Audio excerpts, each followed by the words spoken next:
there's potentially, probably, maybe, a very famous victim of arsenic poisoning from wallpaper. Could you tell us about him?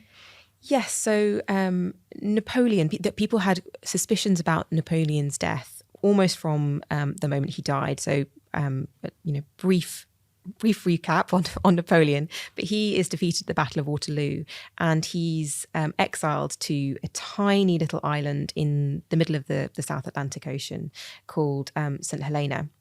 And he dies here not long after. Something pretty crucial to know about St. Helena is that it's a very, being an island, being in the middle of the South Atlantic, it's pretty damp. It rains there quite a lot. It's a pretty damp climate.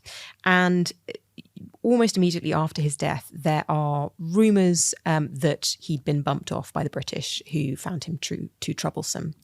And these rumours were kind of given greater weight when his body is exhumed, and the body is found to be really pretty well preserved. So this gets the rumour mill going again, because having a very well preserved body is a sign of arsenic poisoning. Wallpaper samples from his room in St. Helena are examined and found to contain this arsenic green. And so there was a strong theory for many years that this had contributed to, or possibly even caused, his death. That in a fairly low psychological state, trapped on this island, away from everything that had given him purpose, he's being exposed to a fairly constant stream of arsenic bearing gas, and this contributed to his death. I think subsequent studies have indicated that actually he had it was enough to probably make him a little bit sick, but probably not enough to kill him.